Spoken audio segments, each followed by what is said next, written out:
आपण तेल तापत ठेवले. तेल तापलं का बघू. तेल तापलं आहे आपलं. गॅस आपण मिडियम केला आहे. त्यामध्ये मोहरीला छान तडतडून द्यायचं. मोहरी तडतडली की त्यामध्ये टाकूया जिरं. जिरं आपलं छान फुललं आहे. त्यामध्ये उभा कापलेला लसूण. आपण लसूण परतून घेऊ तेलात.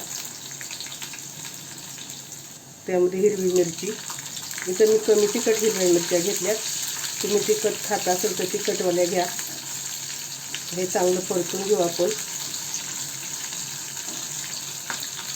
इथं मिरच्या आपल्या परतून झाल्या. उभा कापलेला कांदा आपल्याला परतायचा इथे. भाजी एकदम चविष्ट होते. आणि सगळं मी मिडियम गॅसवर परतून घेते. इथे कांदा आपला परतून झाला आहे. त्यामध्ये उभा चिरलेला एक टोमॅटो. इथे टोमॅटोला गाळा नाही करायचा, तर परतून घ्यायचा आहे. थोडासा मऊ झाला की झालं. गॅस बारीक करते मी इथे. त्यामध्ये हळद,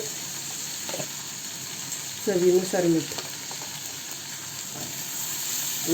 आणि हळद टाकल्यानंतर मिक्स करून घ्यायचं.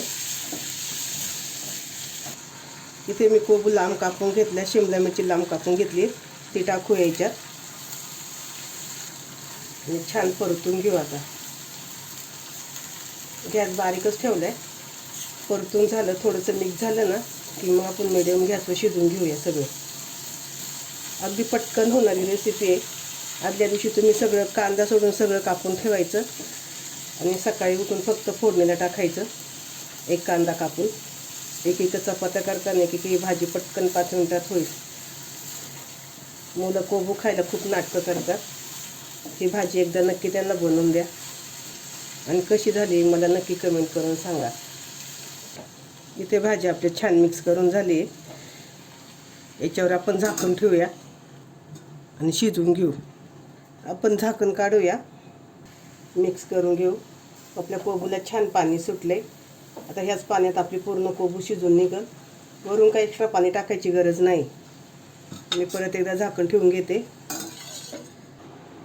आपण झाकण काढून बघूया की बघा छान आपली अशी कोबूची भाजी तयार झाली आहे. डब्यासाठी किंवा मुलं खात नसतील तर ही भाजी नक्की करा आणि कशी झाली मला कमेंट करून सांगा.